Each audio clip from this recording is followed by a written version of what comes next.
This time on episode 395 of Legends of S.H.I.E.L.D., we talk What If the Watcher Broke His Oath from the Disney Plus Marvel series What If.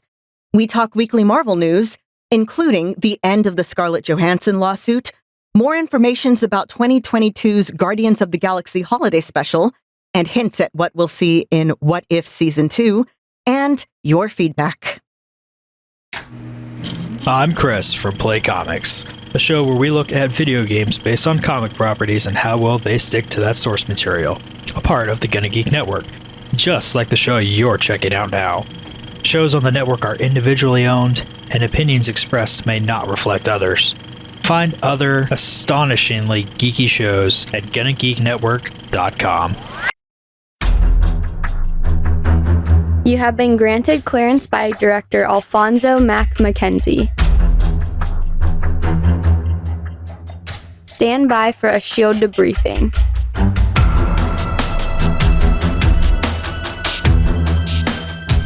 All information to be discussed here is classified and may only be discussed among agents granted clearance by the S.H.I.E.L.D. director. Now it's time for your scheduled debriefing. I'm Agent Lauren. I'm Consultant Chris. And I'm producer of the show, Director SP. Welcome to Legends of S.H.I.E.L.D., a Marvel Comic Universe fan show. This show is recorded on Thursday, October 7th, 2021, live from the Legends of S.H.I.E.L.D. studios, and broadcast omniverse-wide via www.geeks.live. Come and join our live chat as we record.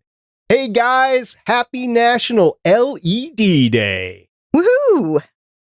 I actually just got a new LED lamp for reading at night. Nice. Ooh. Oh, wait, no. Reading at night.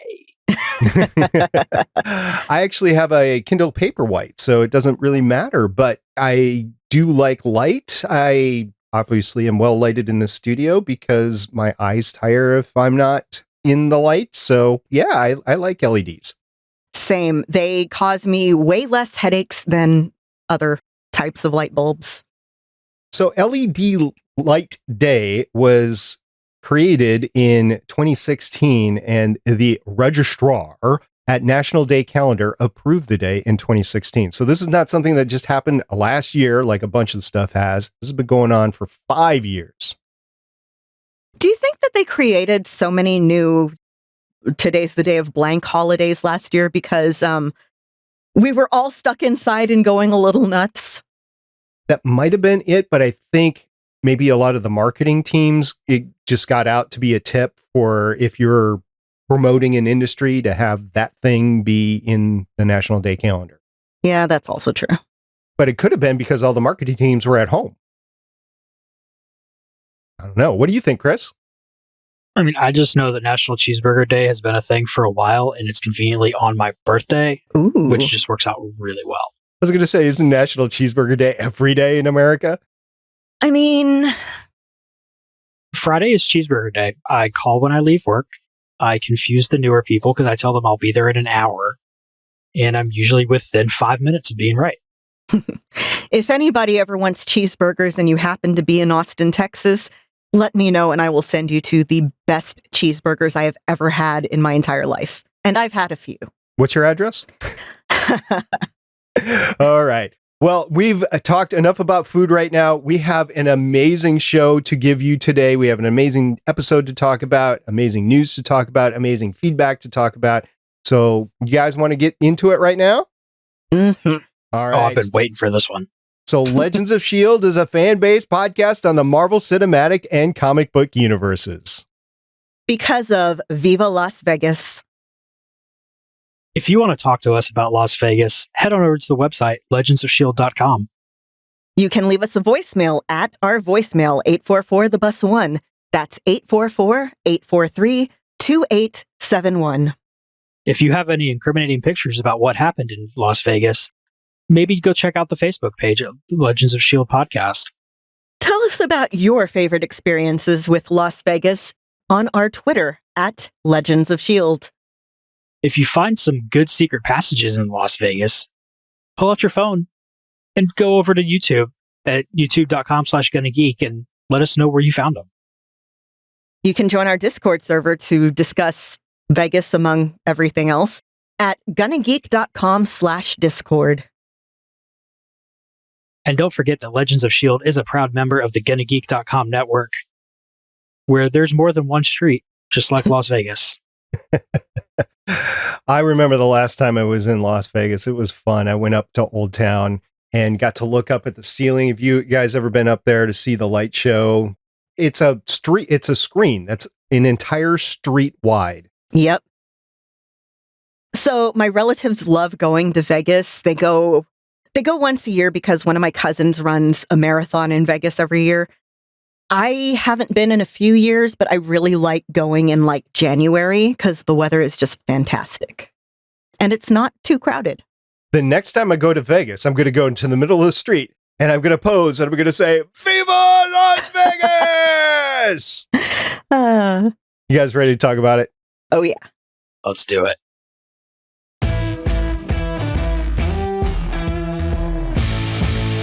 What If the Watcher Broke His Oath? Season 1, Episode 9, the finale of the first season of What If, premiered on Disney Plus Wednesday, October 6th, 2021.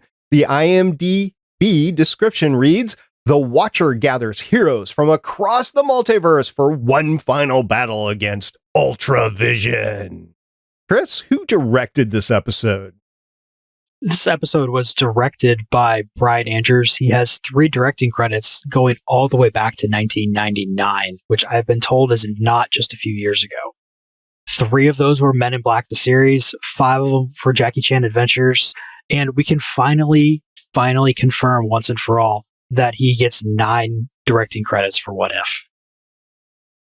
Yeah, apparently in the interviews that I've heard from A.C. Bradley, they kept the creative team small deliberately on this one. So he got all the directing credit, which is pretty common with all these Disney Plus series because it's kind of like mini movies that they've been putting out. So a lot of credit to Bryan. You did a great job.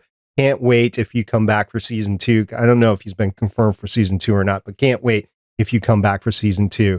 Aside from those episodes in the middle, did a great job. Lauren, who was the story editor for this episode? Okay, this was story edited by Mathew Chauncy, who has 2 writing credits starting in 2018, including 16 of Three Below Tales of Arcadia and 9 episodes of What If. So he was the story editor for all of them, but got written for credit for only 5. And again, A.C. Bradley said, "I didn't want a large writing room." So it was basically her and Mathew. They were great for this, to getting from point A to point B. But again, there was a couple of episodes in the middle. I won't say they were bad episodes. I like the zombie one. Like, why did it end where it ended, right? But the rest of them at least had an ending, I think. But a couple of them were eh. But at the end, amazing at the end. So let's talk about A.C. Bradley. She is the creator, head writer, and showrunner for this. She has 5 total writing credits starting in 2005, 1 episode of Arrow, Birds of Prey, 28 episodes of Troll Hunters, Tales of Arcadia, 38 episodes of Three Below Tales of Arcadia, and then 9 episodes of What If, combination between story editor, head writer, and story editor. I already said that. So A.C. Bradley really came this home. And I want to comment on A.C. Bradley being so available to so many news outlets. We did get many news stories from her. She was on many podcasts. We haven't had her on Legends of S.H.I.E.L.D. yet, but she was on other podcasts. She was very accessible. I have not seen this level of accessibility in a showrunner since Voices of Defiance, which was my very first podcast about the sci-fi show Defiance. So kudos to you, A.C. Bradley, for pulling off a good job and then pulling off all of the promotion that you did along the way. Great job. All right, this episode, What If the Watcher Broke His Oath? First thoughts. Chris, we'll go to you first. I was coming into this thinking it was going to be like just the back half of last week's episode, and it is so much better than that. It's more like when you have your cross-show crossovers back in the 90s when that happened a lot more, and one episode was kind of, okay, you really need the other one, and then the other series had the good episode. This was the good episode of the pair. It was. I will leave my thoughts, but Lauren, you go first. Ooh, okay, I really loved this episode. The acting was fantastic. It was funny. It was dramatic. You know, you mentioned the zombie episode. There's some previous episodes where we're like, well, why did they end it there? And now we know it's because it's all leading up to this. And it's just, I really love the way that the characters all played off of each other. I'm really looking forward to seeing what they do in season 2. This was pulling it all together. I love these big epic finale episodes or movies, as was the case may be.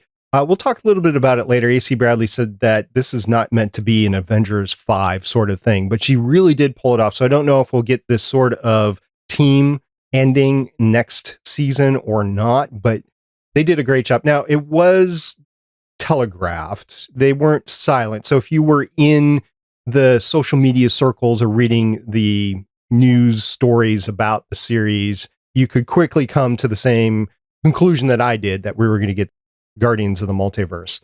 But they still pulled it off great, because you're just like, I don't know where we're going. And it started to be telegraphed in episode 6, like on screen, when you saw Ultron coming into the Party Thor episode. Then we got full blown backstory to it last episode. And then you get the conclusion this episode. So it was really a 3-episode arc to close off the series. And I thought that was great. So I went into it. I watched it in my home theater. I made sure it was dark. I'm like, okay, good or bad, I'm going to watch this like a movie. So I sat down with snacks, drink, and I was like, oh, this is so cool. I'm glad I did it that way, because it just made it more epic to me. Am I biased a little bit? Maybe, because I have been fanning on Marvel doing this podcast since 2013, but I still think it pulled off, and it pulled off really well. Like, if you can think of the finale to WandaVision, we were thinking in terms of there's more to the story, right? But if you go back and watch it, it's an amazing ending. But leading up to it, we were thinking that there were so many connections that were there that weren't. So it was kind of almost a letdown. But going back, it's still good, right? And then you get to the Falcon and the Winter Soldier. I think the series needed to be done. I think there was a lot of disappointment to a lot of fans that it wasn't as good as the rest of the series, or it could be. Then you get to the end of Loki, and you're like scratching your head of, where are we with this? What's going on? I mean, what's the next steps for not only the Disney Plus series, but the MCU? And we knew we were going to get this what if stuff. So not connected, at least not yet. But these what if series came in, and it was an anthology, and it came out where this episode, I went away with it with a fist pumping moment, like Data in the Star Trek Nemesis. Like, gosh, I was like, yeah, this came through for me. So I have a thought on actually why a bunch of people, me included, didn't like Falcon Winter Soldier as much as maybe we were hoping to. It was kind of the most straightforwardly, we've seen this before, this type of story before. Whereas with Loki, we get the reality weirdness. With this, we get multiverse weirdness. With WandaVision, we get chaos magic weirdness. So we're kind of being a little bit spoiled by having all of this, like, okay, this is all this stuff that they couldn't really afford to put in the movies, because you have to run movies by all sorts of like budgeting committees and stuff, and you kind of have to write it by committee. Whereas it's a lot more low stakes with a TV show, even a Disney Plus Marvel funded TV show. The Falcon and the Winter Soldier was also hit by pandemic timing weirdness. They had a pandemic storyline going in there. You know, you got to go in and change some stuff up, because nobody wants to watch that while they're dealing with it in real life. So last minute changes certainly didn't help that one. So just to end this part of the discussion by saying, if Agent Michelle was here, she would say they stuck the landing. So let's move on to voice acting thoughts. And we're not going to go down the entire list like we have in the past, because it was really limited, the new actors that we got and the actors that we got that we talked about before. I just don't want to revisit them. However, there's a couple that we will. The first one is going to be Chadwick Boseman. This was his final appearance anywhere, we think. You take a look at his IMDb credits, and there's nothing in post-production or anything like that. So this was it for Chadwick Boseman, who played T'Challa in the MCU. He was T'Challa Star-Lord in What If, and he was really amazing every time he was on screen, all 4 episodes. That was the one thing out of this episode that I was like, oh, in the feels. This was just almost ripping my heart out whenever he was on screen. But it was great to have him one last time. If he had to have a last appearance, I'm glad at least it was something like this. I'm kind of, okay, yeah, I was also a wreck, but I'm kind of glad that his last appearance was a joyful one, because this T'Challa doesn't have as much of like the burdens as MCU T'Challa. This one is Star-Lord, who has done just good all across the galaxy. He's a lot more lighthearted because he doesn't have the expectations of being a leader in that sort of way.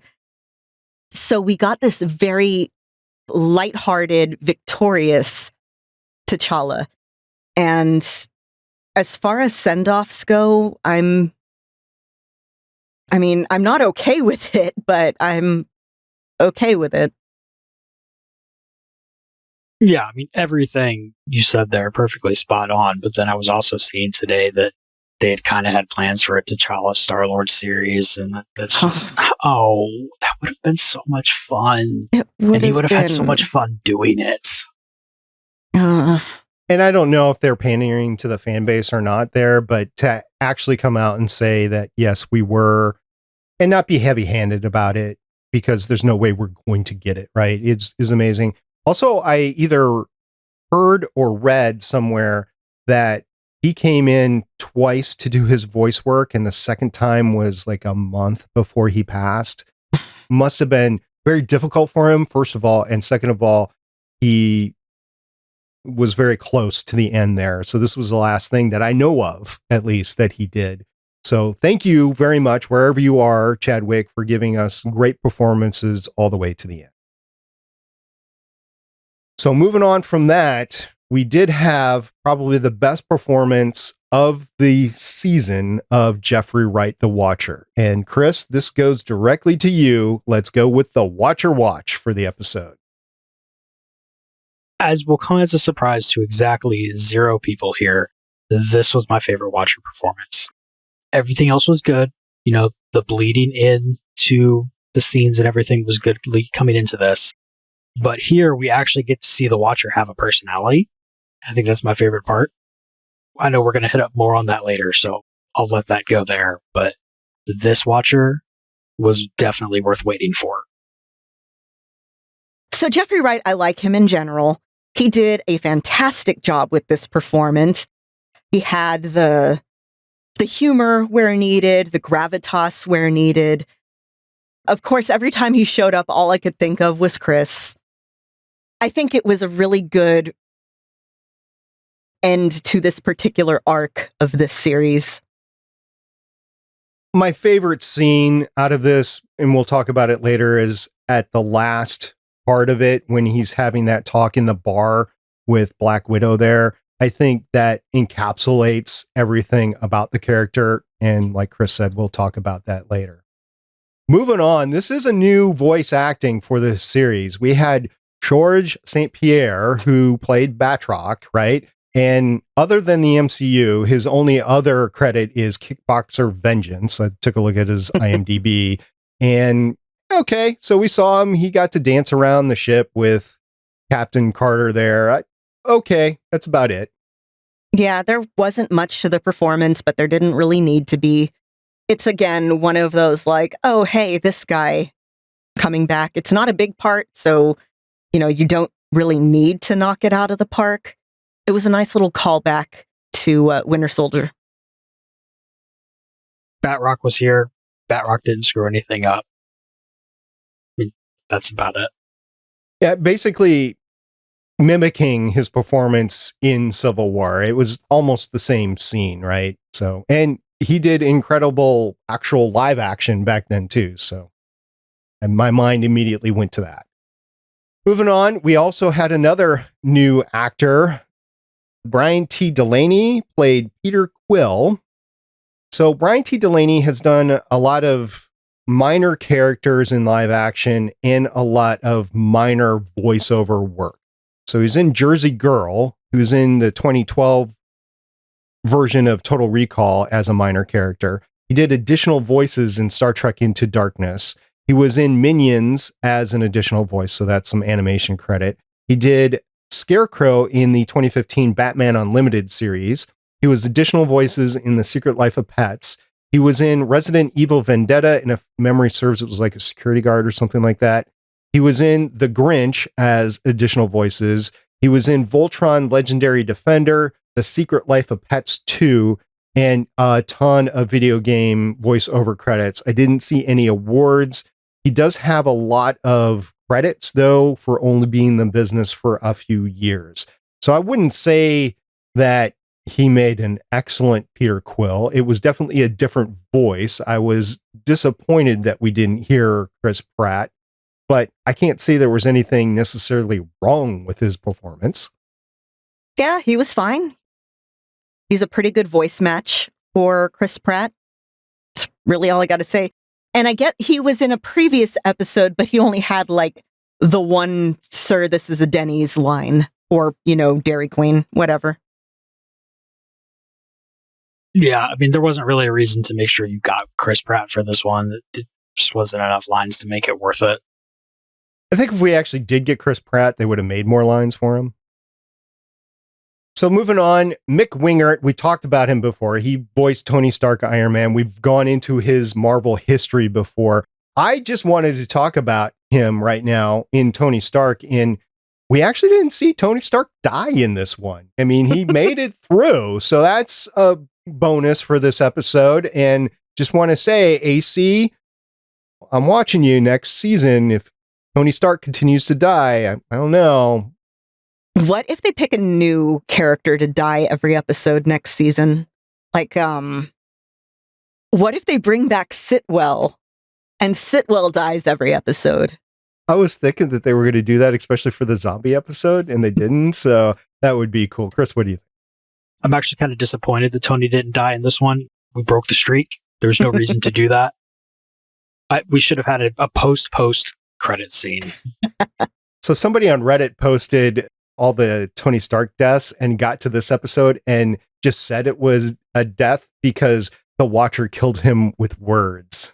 I can work with that because he did. Yeah. No, not you, Stark. Gamora, I'm choosing you. Yes. So aside from that, Mick, I just want to say thank you for your performance as Tony, and hopefully next season, if you're in it, that you get to actually survive a little bit more. Now, this is a new actor for this season, Cynthia K. McWilliams, who was in Prison Break way back in the day, also was in Valorant and League of Legends. Yep, for those who are curious, she played Senna in League of Legends. I played for a while, so I got excited. So she voiced Gamora. I didn't have anything wrong with the performance. It was pretty cool. Yeah, it was a good performance, and she's a pretty decent voice match. And I just wish we got the actual episode that Gamora was featured in, which we, I guess, now know it was going to be that instead of She-Hulk like we had thought. But, I'll take having her in this episode as long as we get to have her at all. Yeah, I mean, the only thing that was a little weird about this at all was that we didn't have the Gamora episode to have any kind of backstory on it. But if you can get past that, which shouldn't be a hard thing to get past anyway, she did a really good job. I don't think I can get past Tony Stark's suit. That was a big suit. It wasn't Veronica. I have no idea what it was, but it was a big suit. It looked vaguely Hulkbuster. Yeah, it's like something between Hulkbuster and if you ever read any of the comics where he goes into space. I thought it was this more akin to the spacesuit than Veronica, because Veronica was the MCU version of the Hulkbuster, so that's why I called it Veronica. Okay, also the last one we'll talk about is Ross Marquand. So he played Ultron, also played Johann Schmidt in the Captain Carter episode. I want to bring this up because after we recorded last week, I noticed a ton of pushback on him playing Ultron in the last episode. Like, if you're going to call it Ultron, you got to have James Spader. I was like, my take on it is, first of all, I don't know if James Spader even wanted to do this or if he was available or whatever. But my opinion is that it was not Ultron. It was a different amalgamation of the character because it was a true combining of the two characters. And I just can see it's okay to have a different voice playing it. That's me. I'm saying it's okay. I recognize that a lot of fans had something against it and would have loved to have heard James Spader. Actually, I would have loved to have heard James Spader too. You know, Stargate fan. Okay. But aside from that, I thought it was okay to use a different voice. Yeah, I was fine with it. I'm used to James Spader being replaced and stuff. Coughs in Stargate SG-1. Yeah, I mean, just the fact that this was not the MCU Ultron, I wasn't expecting James Spader because of that from the beginning, so it probably primed me a little bit better to have a different voice actor for it. But, you know, you have a different character, you get a different voice. So when we start off, it's basically just the mission from Captain America, Winter Soldier, with a bit of, swapped dialogue. Now we have, what was it, Bernard from accounting? Yeah. Yeah. And so it's kind of the same thing. We're familiar with it. We see Captain Carter go up against Batroc like before. And then things go a little bit off the rails because, the Watcher shows up. The fun thing with that, too, is we don't know who can actually see the Watcher at this point. So you've got Captain Carter pointing up over Batroc's shoulder like, hi, I know we're just trying to punch each other in the face, but here's this giant-headed being who I've seen before and is back again, and what is going on now? Yeah. So we get, Peggy gets recruited. And we see, okay, remind me of the timeline of who goes when. So we know we get that first. Oh, next is T'Challa Star-Lord. He gets recruited. We get Party Thor defending Las Vegas, mad because he was going to go on a date. The Watcher can't quite get his attention because Thor is mad because he was going to go on a date. To be fair, if I was going to be going on a date with Jane, I would also be mad. Yeah. I mean, he really wanted to go on that date with Jane Foster. He said Jane Foster's name. He's really into Jane Foster, the whole name, Jane Foster. Yeah, we have Killmonger about to be caught by Shuri and the Dora Milaje and being recruited. We have Gamora being recruited, like we said, with next to Stark.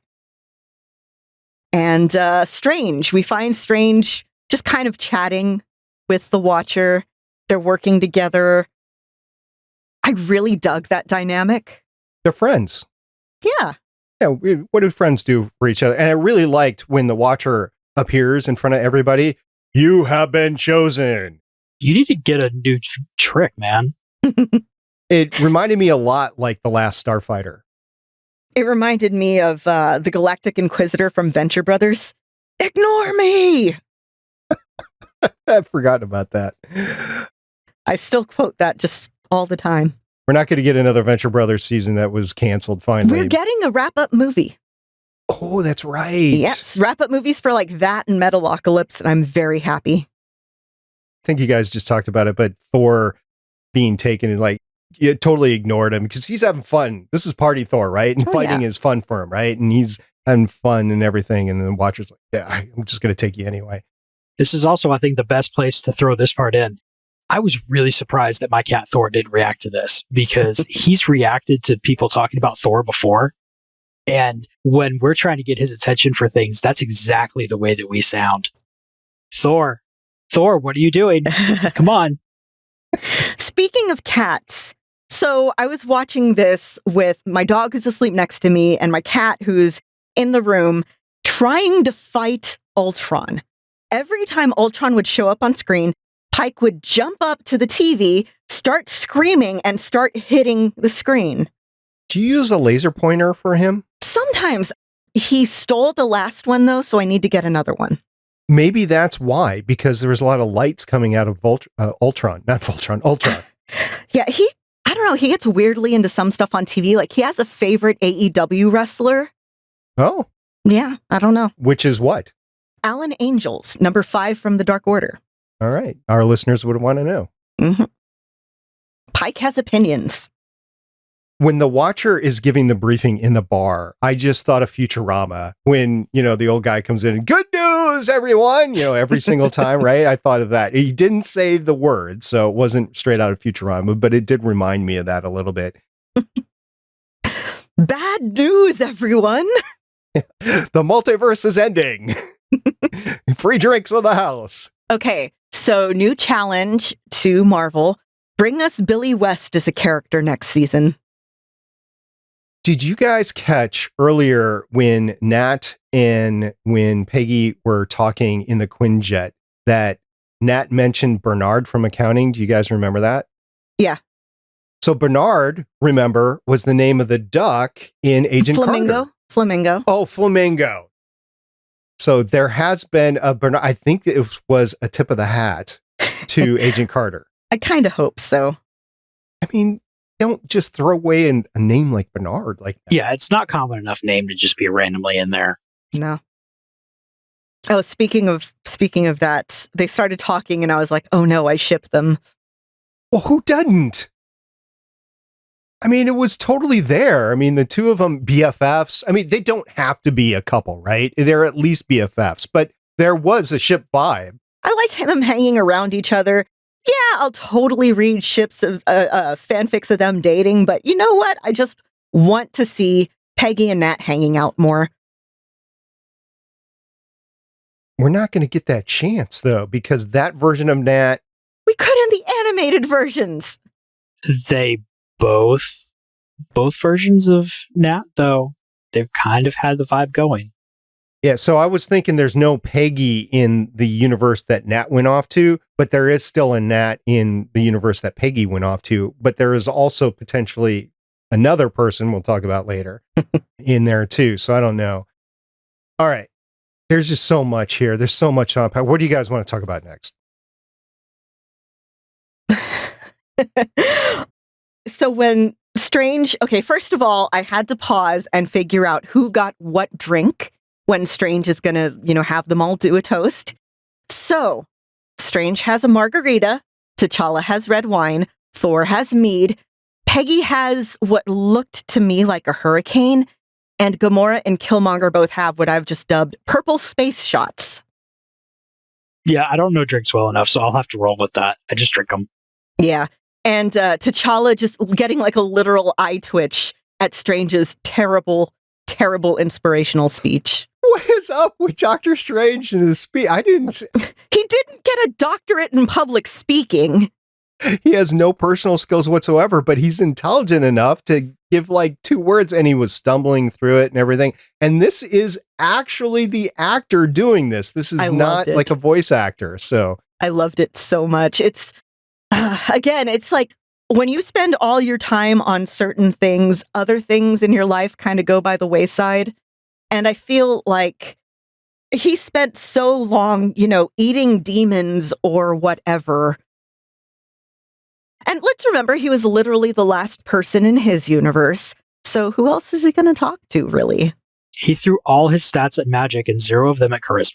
Exactly. The Strange in the mainstream universe is a little bit more evenly balanced. Little bit. I did like the door in the bar as well, because you had Thor go out the bar. It reminded me of so many different sci-fi scenes. Most notably, Doctor Who has done it from time to time, where you go outside the TARDIS and like, you want to go back in. So I did like that. I don't know what was out there, though. And I think it would be important to know what was out there, because I think it applies to the Loki series as well. They're at the dot in the eye for Jeremy Bearimy. This is important to me. And why it's important to me is there are days that I would like a certain meal, and the restaurant that I want the meal from is closed because it's a certain day. And no, it's not Chick-fil-A. I'm talking about Chinese food. Like Mondays, my favorite Chinese place is not open. So I would like to find this multiverse Chinese food delivery place because they seem to like it. And I would like to be able to order it through, I don't know, DoorDash or something, or Uber Eats or whatever on Mondays when my Chinese place is closed and I want Chinese. Can we have that? I would like Only that. if we can also have multiverse snow cones, because I was going to go get snow cones for dessert earlier, but the snow cone place we were going to has closed for the season. And I mean, first of all, it's Texas. It's going to be hot until like mid-November. But sometimes it could be the middle of winter and I still want snow cones. Just give me snow cones. It might have to do with the workers' availability, like students, maybe high school students, maybe. Yeah, but there's like some of the other snow cone places in the area are still open. What's your favorite snow cone? Oh, depends from which place. That place, your favorite place. Well, my favorite place is Summer Snow in Kingsville, Texas, and the leche quemado with a scoop of Bluebell ice cream in the middle from there. But I've also had, it's called like pink nectar, and I like that mixed with cantaloupe with cream on top. And it's so good. Also, cucumber and watermelon is also really good in the middle of summer. And there's this one place here in Austin called Casey's that does a chocolate snow cone. And they actually, like, the day before, they'll boil down the chocolate to be a syrup and use that. And it's really good. I like red. I had no idea. I literally had no idea. Oh, there's so many kinds of delicious snow cones. They're so good, especially the New Orleans style. New Orleans style and Hawaiian style are the superior kinds because they're very, very fluffy. Okay. So this makes sense to maybe attend a Mardi Gras sometime in the future. Okay. Chris, what do you want to talk about next? I really love to hear how everybody had a purpose. You go into this thinking, okay, why is Thor here? I don't know. Well, but how else were they going to get his attention? He said himself he's good at that. He's epically good at being disastrously attractive. Oh, that too. Yes. Yes. I was going to wash my hair. I wrote this down here. It was like epically good at attracting unwanted attention. And he did it. And it was typical Thor. He's always racing in and doing stuff, even later on, right? When he gets a little bit more responsible, he still has this side to him, right? Even in Ragnarok and stuff. So his whole I trust everyone thing, he hasn't had Loki as a little sibling in his life to teach him otherwise. I mean, yeah, he has Loki as a friend, but it's not the same when you're like actually living with that person. We have T'Challa there for sticky fingers. Sticky fingers! That was cool. Also, it was really cool. All the battle scenes were epically cool. So we had the battle on the cliff when Thor gets the unwanted attention, and that was kind of semi-planned. I mean, they weren't ready, but it was kind of planned. So they did all that sort of stuff. And the zombie witch coming down and trying to take him out and then being epically not able to take him out because the whole planet blew up after that. Still distracted him. At least there was a use for the zombie episode. And they were trying to say, oh, zombies are so cool. Well, some people like zombies, and I know this was all pre-produced, but I don't know about you guys. I think universally the zombie episode fell a little flat. There was parts of it that I really liked, but so the Killmonger episode is probably in the last place for me, which is super disappointing because I like Killmonger. But the zombie episode, I think, is the episode right in front of that. Yeah. Which is a shame because I love zombies. I love Marvel zombies. I don't know. The fact that we didn't get humorous zombies is still bothering me. Mm. So anyway, you had that happen. You had the whole Soul Stone fight that was straight out of the Guardians of the Galaxy with like Baby Groot running around the platform at the beginning of Guardians of the Galaxy 2, right where they're having that big fight. So it was parallel to so many parallels in all the fights. Like when Nat as Red Guardian, or using the Red Guardian shield. And Peggy Carter as Captain Carter was using the Captain America shield, and they were both going at Ultron with the two shields at the same time. That was amazing. I loved that so much. And that was straight out of the final Civil War fight scene between your friend Bucky and Cap going against Tony Stark. It was just very similar to that.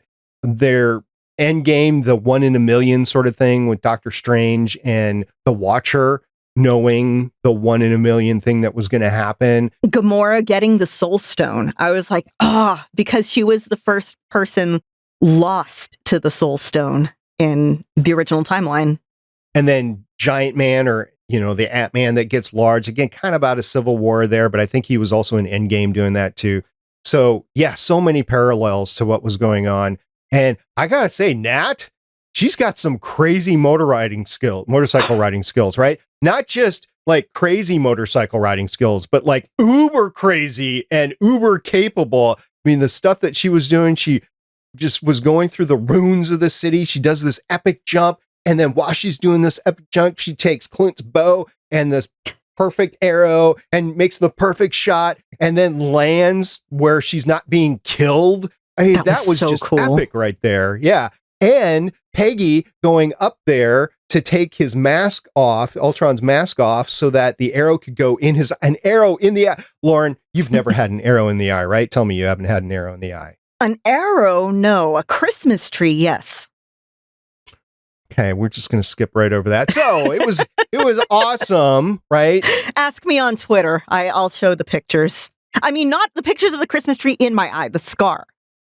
Okay, and then Zola versus Killmonger versus Ultron. That was an epic battle there. And I don't think Ultron is necessarily dead. I think it might be contained within Zola, within the Ultron body. Within the bubble. Yeah, within the bubble. We find out Killmonger's purpose there. It isn't just, he's a good fighter. He's smart.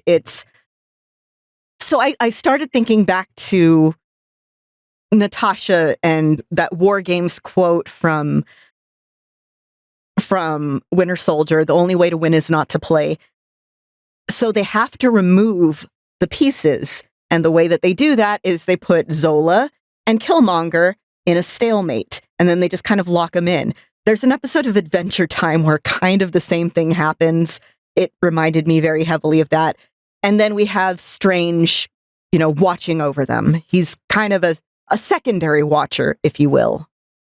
Watcher Junior. Supreme Strange. I think it's Strange Supreme, I think is the Marvel title for the character. Yeah, I've just been calling him Demon Strange. Because, he's got a lot of tentacles, that's for sure. I loved when that happens and Peggy looks over like, those tentacles look really familiar. Yeah, so, Chris, are you disappointed that this is the callback that we got with Shuma Gorath? No, because there's going to be a season 2. Without knowing that there's going to be a season 2, I might have been. I'm always going to kind of expect them to just not mess with Shuma Gorath, because that's a weird set of things to get into. And they've pretty much only pulled from MCU stuff. Yes. We haven't had Shuma Gorath in MCU yet. So once we get him in there, then yeah, full-fledged, we got to do it. But for now, it's just a nice little Easter egg for people who just have been fans for a while. We're definitely going to get more into the cosmic beings that are available in the Marvel universe within the MCU coming up, but I just don't know who it's going to be, when it's going to be, that sort of thing. Yeah, by the time we get season 2 out, we're going to have so much more in the MCU, whether it's, movies and the TV stuff coming up. So, and again, since right now Marvel is really embracing the weird, you add that to the What If universe, and I really can't wait to see what we get there. So let's talk about the Infinity Stones for a little bit, because they were a big thing in the low-key, not a big thing, they were a small thing, but big reveals came out about the Infinity Stones in the Loki series. We get the Infinity Stones here. There was the whole deal with the Infinity Stones from different universes reacting differently, right? And that the Crusher that Gamora brought couldn't destroy the Infinity Stones. because it was from a different universe. So this brings up all sorts of questions. Like, where exactly are in the multiverse that they are? Do all the Infinity Stones not work in wherever the Time Bureau is in Loki? And there's just so many Infinity Stones questions that I have. I don't even know where to start asking them. I think your first spot is, why don't they work at the Time Bureau? Which we don't have an answer for that right now. So it's just a fun thing to guess on. I've seen a lot of people talking about 2D time versus 3D time and just the way it's mapped out.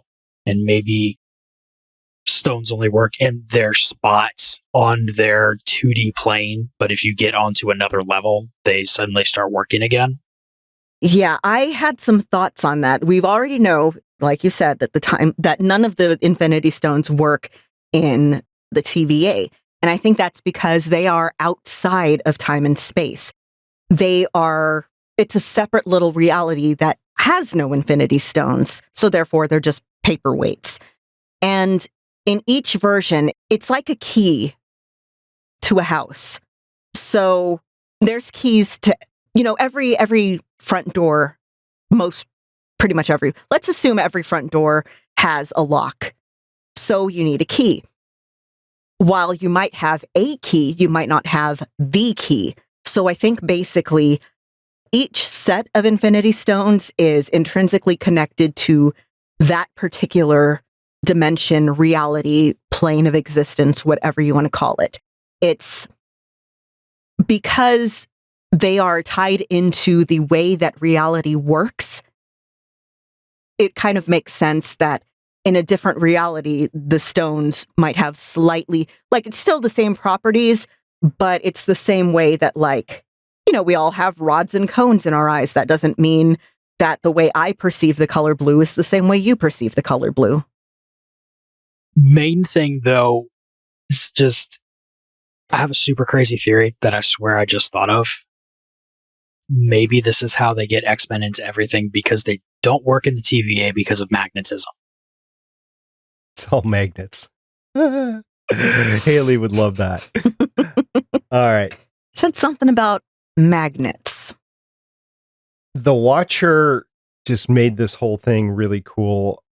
He was a little he was basically a little creepy last episode, or at least called out on being creepy, and then it just came through. That last scene, though, after this is all said and done, and they come back to the bar, and they all go back to their universes instantaneously. The door is just a metaphor. And Nat is talking to him about, can't you fix it? I mean, you've already interfered. Why can't you do this? And he responds of why he's doing things the way he is, because these stories are everything to him. And I have to say, we have talked to, we have seen, we have responded to so many Marvel fans out there that say this is their life, because the MCU has been going on since 2008. So people have literally grown up around this. And then there's old guys like me that have read the comics. I didn't personally, but read the comics when they were growing up, and then finally see the MCU on screen the way it is right now. This is their lives. And this is what the Watcher is channeling. It's channeling that level of fan. And I thought it was really neat that they were able to do a tip of the hat to the fan through the Watcher at that level of emotion at this point in the series, after the climax of this finale. Matter of fact, to me, I think the Watcher statement right there is the actual climax of the finale of the season, not necessarily the battle, which was epic in of itself. So the Watcher's always been kind of a very meta character because, we are basically taking on the role of the Watcher in our consumption of any media in general, but let's just apply this to Marvel right now. In the comics, you're the person who's reading the words and hearing the voices in your head. In the movies, you're the person who's sitting in that seat and getting emotionally involved watching these stories play out. And Jeffrey Wright, I think, killed it in that scene. Just that level of sincerity and emotion. And it got to the point where when, Nat is like, don't I deserve a happy ending? I was like, look, if you're all of us, just write a fanfic. But, that's not how the Watcher works.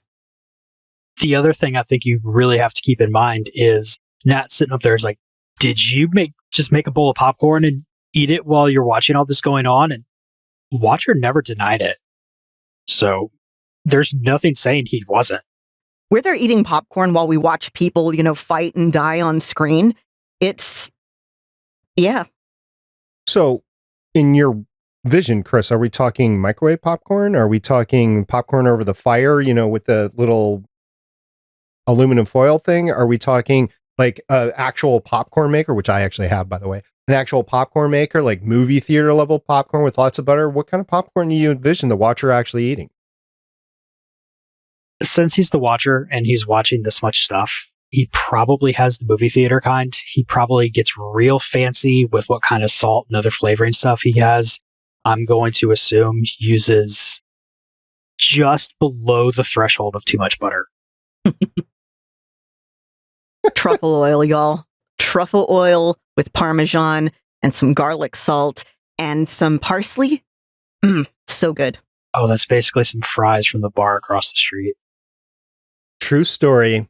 The daughter that's getting married in a couple of weeks here, I took her to a movie at some point, and I don't remember what movie it is. I'll have to ask her. I bet you she remembers it. Anyway, I took her to the movie, and we went to the movie theater. She's a big popcorn fan with tons of butter. So it was one of the first movie theaters that we went to that they let you put your own butter on. So I got a big tub, and I went over to the butter station, and she wanted a lot of butter. So I don't know how many pumps of butter I put in there. It was sickening. And it was the only tub of popcorn I've ever seen her not eat the entirety of it, because there was so much of that fake movie theater sauce over it that she's like, yeah, halfway through the movie. And it legitimately made her stomach sick. So she had to go to the bathroom. So anyway, true story about that. You can put too much butter on the popcorn. You have discovered the amount. Apparently.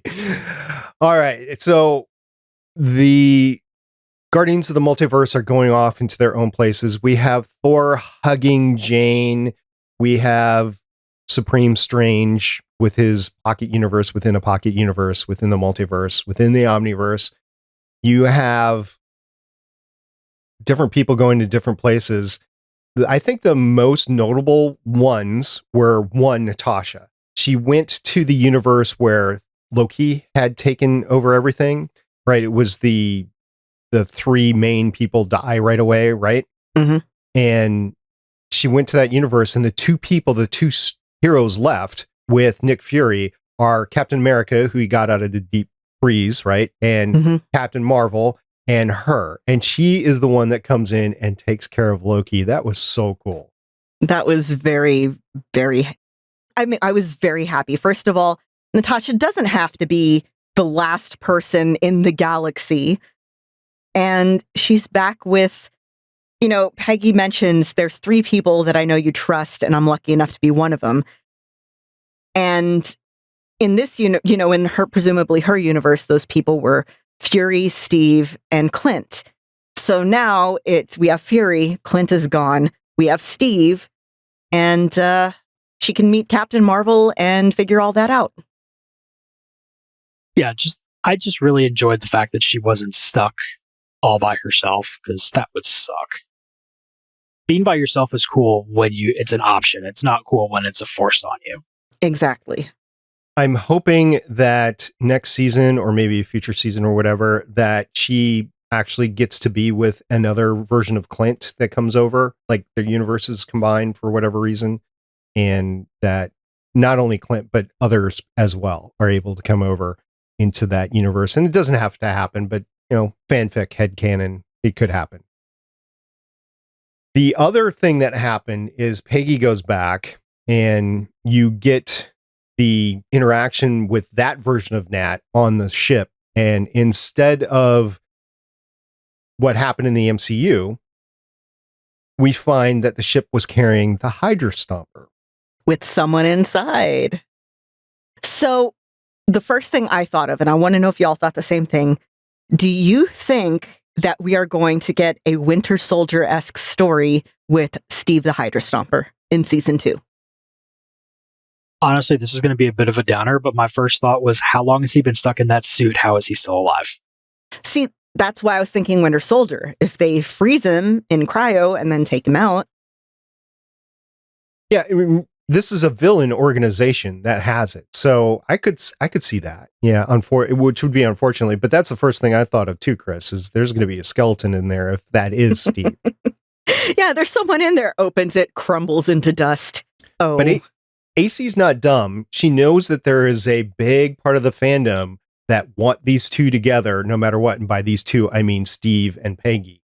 Now you have the little Nat thing going on there too, but the real couple that you want to see together are Steve and Peggy. Let's be real. I ship everyone and everyone. So yeah, you could be a poly shipper, right? I am. Yeah. So anyway, they know that there's a big part of the fandom out there that want Peggy and Steve together. And this would be like the only way to do it is if he was in cryo, basically, which we know it already exists in the MCU, which would be in their version of the MCU too, probably. So yeah, I could see that. As long as they don't open up the Hydra Stomper and he goes Hail Hydra, I'll be good. That would be, oh, okay. I'm getting the comic book references to that and everything, and whoa, that was bad. Yeah, years later, I'm still very mad about that. It's not that far. 2 years ago? It's not that long ago. More. Well, they redid it a couple years ago. Yeah, I know. Okay.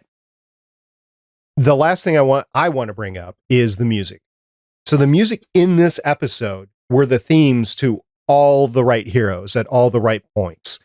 And I think they did a great job. The circle that they did, the Avengers circle as they're fighting. So they did that same shot from the Avengers with the Guardians of the Multiverse. So that was cool. And I think they also did that same shot, that circle shot in Guardians of the Galaxy 2 when they were going around everybody. So yes. So the circle hero shot was redone. I really like that. But I also like the Avengers theme from the Avengers movie on the helicarrier at the end where Nat comes in and takes care of Loki. So they did all the right music and all the right notes, including Captain America, the First Avenger, when you were seeing the Hydra Stormer there and the little piano notes there to that theme. I just loved it. It really brought it together. And maybe the music alone is what made me think that this was, I'll just say it, an epic finale. Yeah, the music on this one, I mean, it just hit it out of the park every single time it came on. This was the perfect way to wrap up the season for me. It has enough closure to feel satisfying and just enough loose threads that there's something to pick up on in season 2. So I do want to inject one final thought from myself here as we close out here, is that there was a post on Reddit of the title to the episode came in on Tuesday. So apparently you can get a hold of the titles the day before it comes out. And it was, what if what is the title of this? What if the Watcher broke his oath? Yes. Yeah. It was, what if the Watcher broke his oath? And I said in a reply to that, so does this mean there is another multiverse where the Watcher did not break his oath? Yep. Why didn't I think of that? If we're going by that whole every choice causes a different multiverse to split off, then yeah, by necessity, there would be one where he didn't break his oath. And everything died. So that was one of the comments that kind of break your phone because there were so many upvotes and replies and stuff like that. But there was one reply, and I don't remember who did. I will definitely put it in the show notes, though.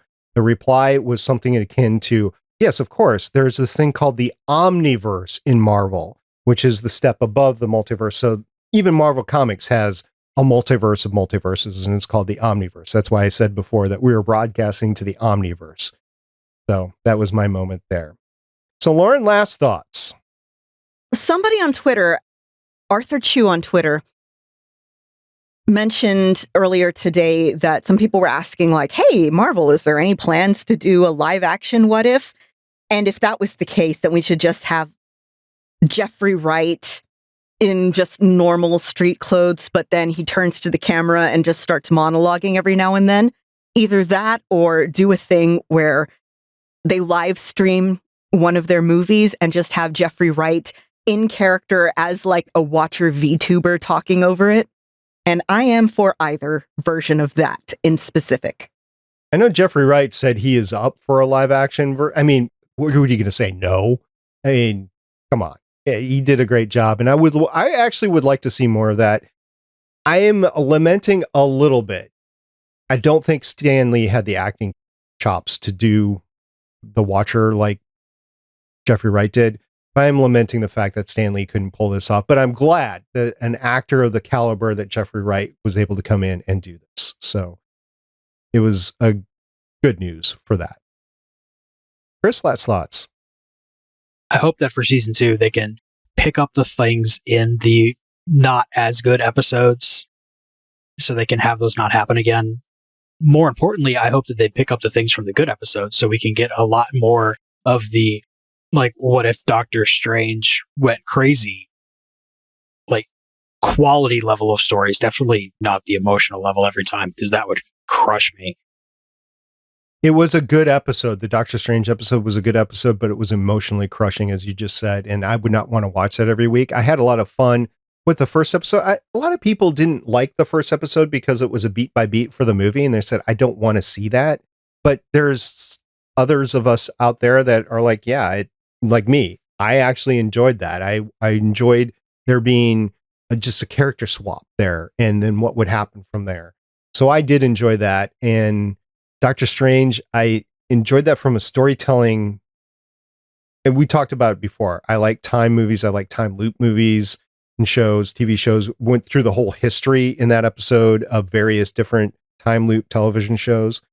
But yeah, I would like for there to be more lighthearted stuff because I really enjoyed the Thor one.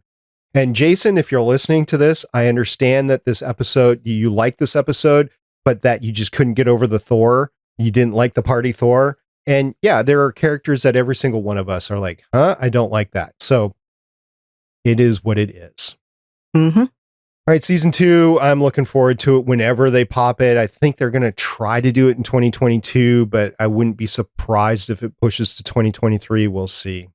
Yeah, I'm figuring probably 2023. And we're getting so much stuff out that, you know what, I'm okay with that.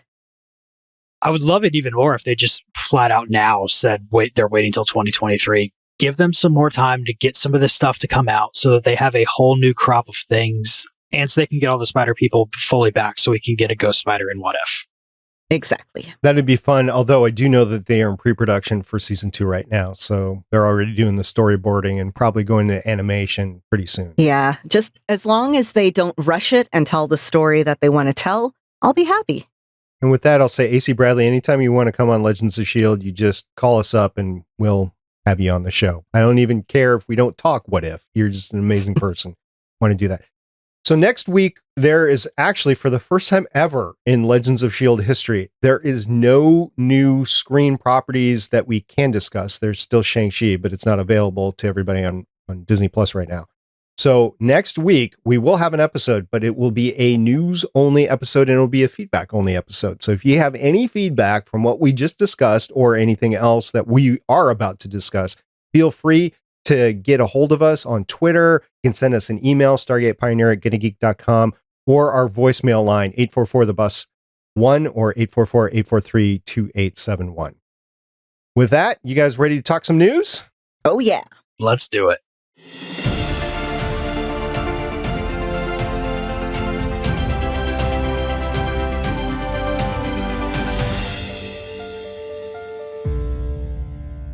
Okay, so Disney and Scarlett Johansson have come to an agreement. It was just days after their first court hearing. Scarlett Johansson made a statement on this past Thursday. I am happy to have resolved our differences with Disney. I'm incredibly proud of the work we've done together over the years and have greatly enjoyed my creative relationship with the team. I look forward to continuing our collaboration in years to come. So I was skimming. Neither side gave any indication of exactly what the settlement was, but according to whoever wrote this Deadline article, they said when all is said and done, the deal will run to more than $40 million. and the funds will not be paid by Disney in a single lump sum.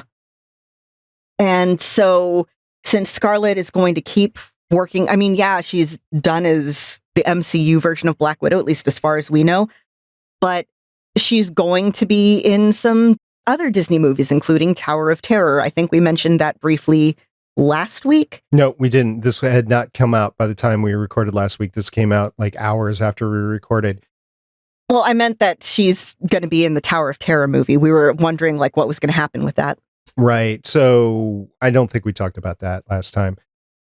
Part of this agreement was an epic apology by Disney Studios chairman Alan Bergman, who said, quote, "I am very pleased that we have been able to come to a mutual agreement with Scarlett Johansson regarding Black Widow.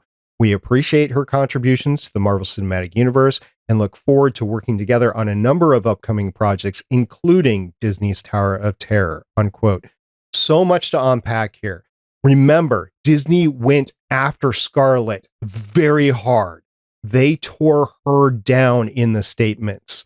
So them coming back after the first court hearing and figuring out they were not going to get the arbitration that they were angling for, I think settled them into, oh crap, we need to take care of this and we need to take care of this now.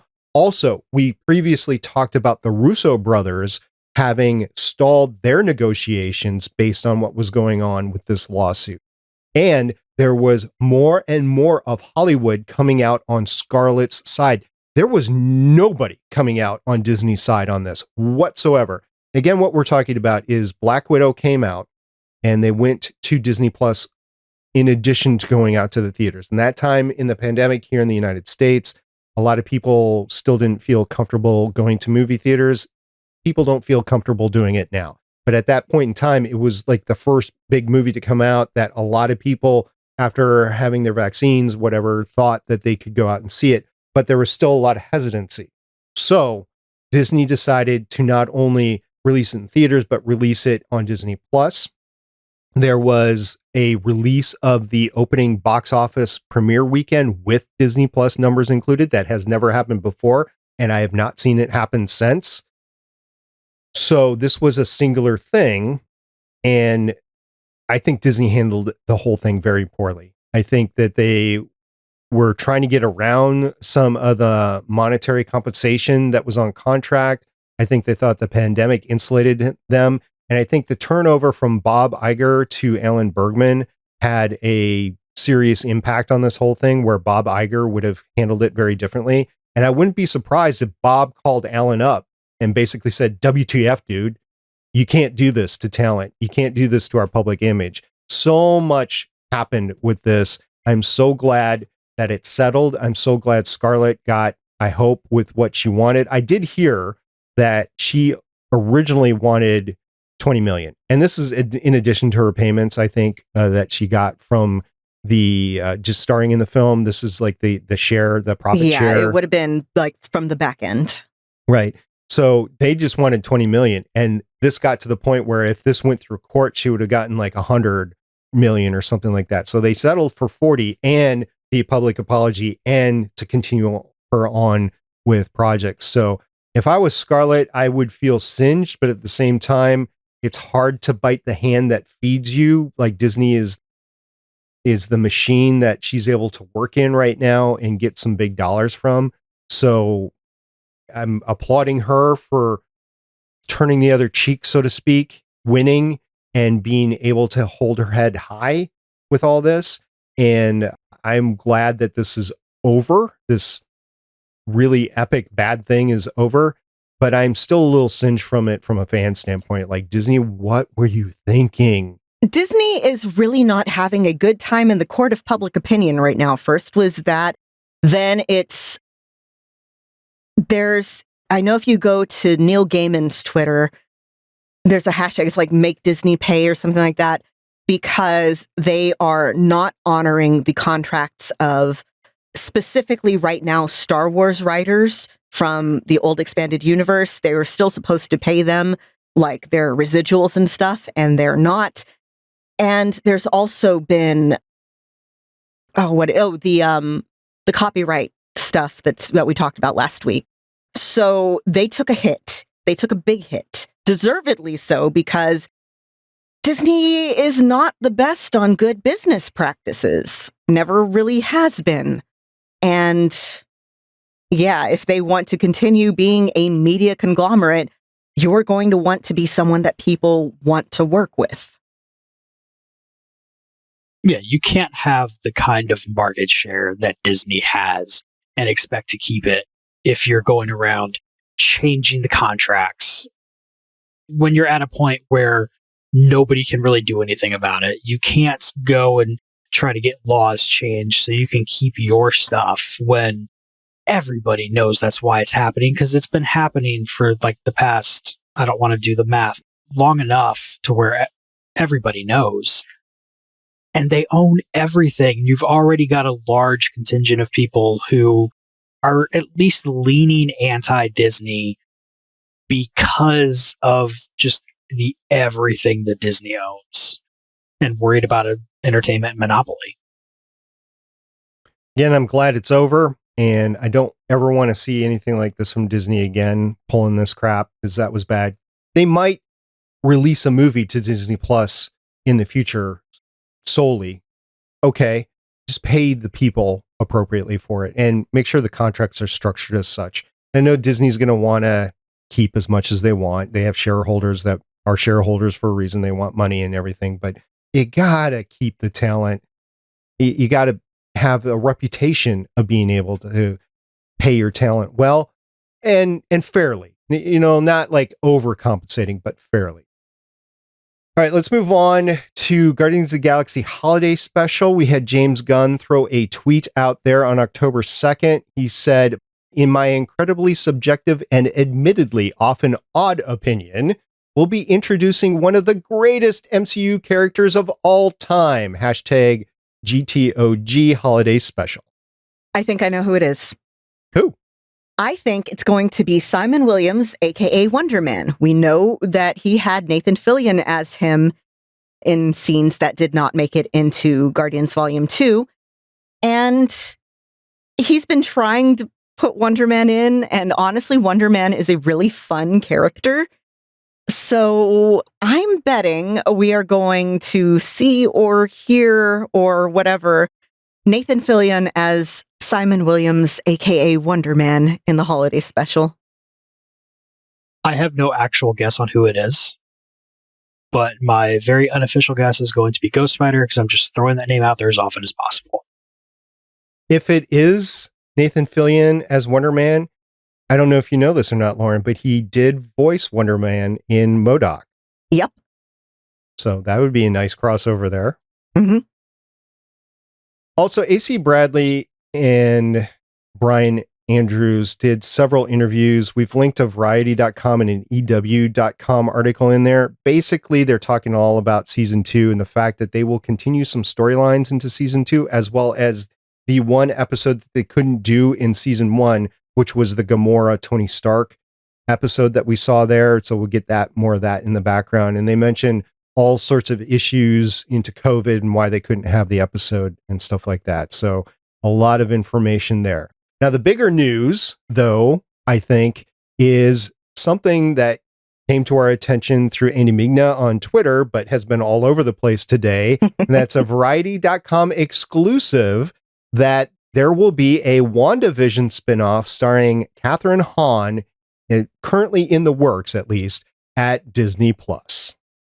Okay, so I love Catherine Hahn, and I love the character of Agatha Harkness in the comics, so I'm pretty hyped for this. It's expected that WandaVision's head writer Jack Schaefer would serve as writer and executive producer. Should the spinoff go forward, it would be the first project that Schaefer has set up with Marvel since she signed an overall deal with them in May. And I can kind of see where I think it would go. I'm not sure if that's the direction they will go, but we know that Agatha is trapped inside Agnes's head. And I think it'll be basically a story about her busting out. This is a complete list of all the reasons why this is a horrible idea. SP, do you have anything to add? I'm going to have to add a lot of silence there in post. Yeah, no, I don't have any reason. Catherine Hahn is amazing. She really brought that character to light.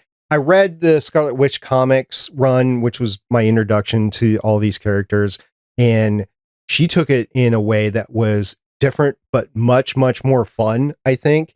And I have no idea if they plan to use her in the broader MCU or not, but having her in a Disney Plus series will just be amazing. The sitcom factor alone is going to be great. So I have no idea if they're going to be in the same place or they're going to move on to somewhere else or anything, but just having her around is great. And because she's around, you know, you're going to get other MCU characters as well. And if we could get Darcy along with this, that'd be great. As a matter of fact, every single Marvel project from now on must have Darcy in it. That's just, no complaints here. That's my standby. Yeah. I will sign that contract 5 times. So I guess that is my one thing I have to add. Put Darcy in it. All right, that's it for the news. We do have some extensive feedback. You guys ready to listen in to what our fans had to say? Uh-huh. I'm excited. Fans are fun.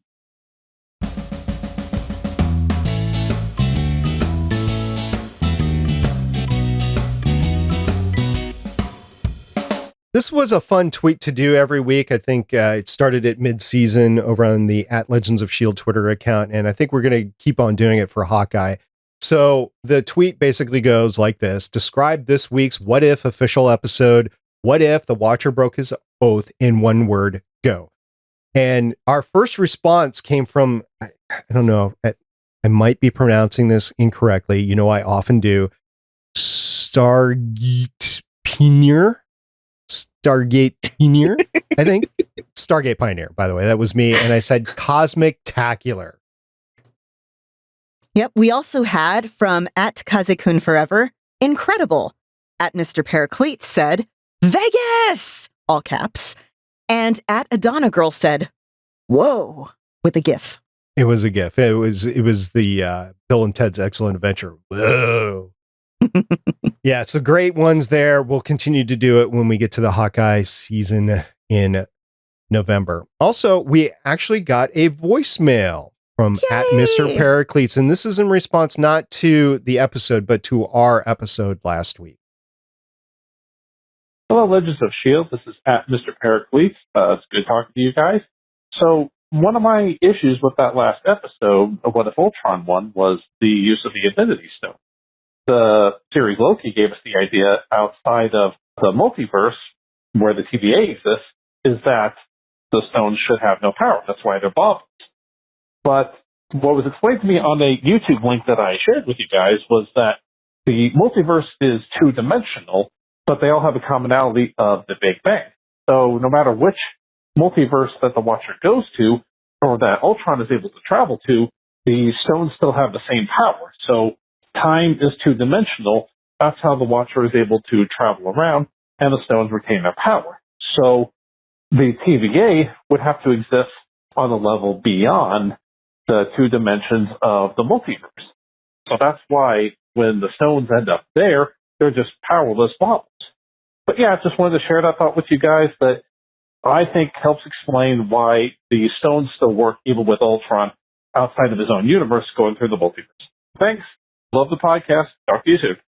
Yeah, first of all, thank you very much @Mr. Paracletes for sending that voicemail in. Really appreciate that. Yes, we do have a voicemail line, 844-THE-BUS-1 or 844-843-2871. And this is an interesting take. I will share the YouTube link in the show notes, and I think we'll have to come back and discuss this a little bit more next time. What do you think, Chris? I think this is 99% chance the 2D versus 3D space reference that I had heard this from first. I saw it from a few places like the same day, but I'm pretty sure this is the first one I saw. So it's difficult to describe what's going on with our perceptions, right? So you just try to find different ways to give it meaning. And I think this is important to talk about because of what we saw in the finale, which he did not see yet when he sent this voicemail off, and with what we saw in Loki. So we'll get back to that next week. Also, a couple of weeks ago, we ran the story by the admin or the moderator over on the MCU Wiki talking about making the television shows MCU canon. we did have a back and forth with BEJT, which you can find on Twitter at BEJT. And I just want to bring out one of the things he said. He was very gracious and was communicating us back and forth with very long things. But I want to say one thing here on the podcast is I was asking to define MCU canon. What is MCU canon? Lauren, you basically said whatever it is that the writers want now, basically, or whatever project is. And then BEJT came back and said, quote, in terms of defining MCU canon, it's not something that I had thought of to do in the letter, again, in large part due to this being directly written to Marvel Studios. But by this, I mean what I would believe is the general understood definition, an official part of the MCU continuity. I'll say that again, an official part of the MCU continuity, meaning an official part of the continuity of the fictional universes which officially comprise the MCU, Earth 199999. And its adjacent universes confirmed as parts of the franchise. In the case of the shows, the letter is specifically pleading for them to remain as Earth 199999, with the issue of shunting them to another universe addressed. So thank you very much at BEJT. Again, I will say that this communication to us was before this episode of What If came in, and I don't think it had a huge impact on it, but thank you very much again at BEJT for the communication back and forth. We really appreciate it. So, Lauren, I'm scratching my head now. We're not in a bar in the middle of the multiverse. So what do you think you want to do right now? Well, I'd say we should probably pop back into our respective realities on the way out.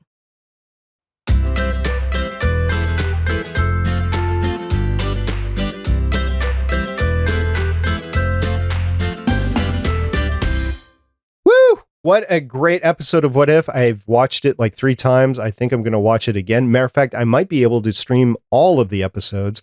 And because of that, I want to thank all our listeners for downloading all of our shows and everybody that's given us feedback and talked about this What If series with us. And in that light, Chris, I have to tip my hat off to you and thank you very much for joining us for this series. It's been an absolute pleasure. As I've said every time, thank you for letting me come on. Thank you for giving me a chance to talk about this stuff where I know I don't have to edit it later. And, it's always nice to come on another show because it's just a breath of fresh air. You're doing something different. What if my show was more like yours?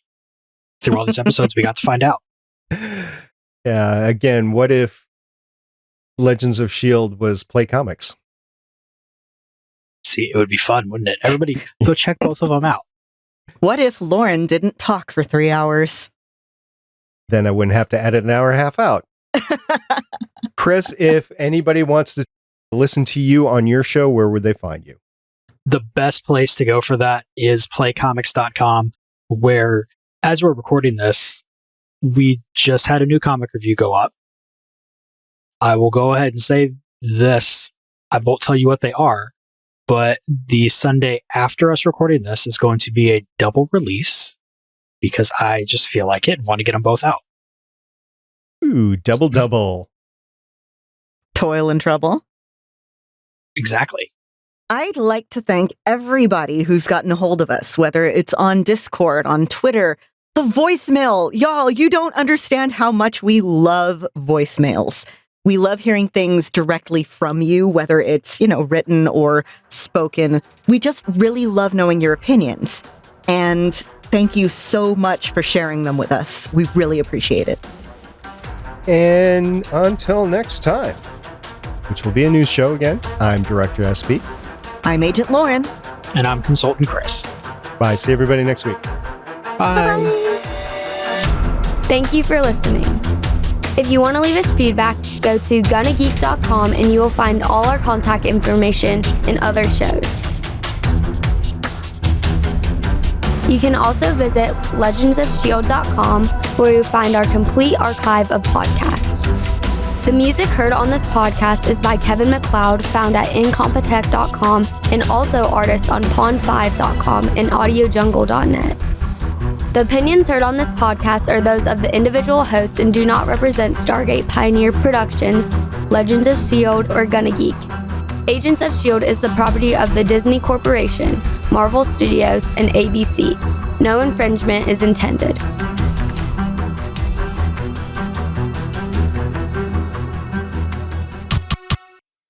Legends of S.H.I.E.L.D. is copyright 2013 through 2021.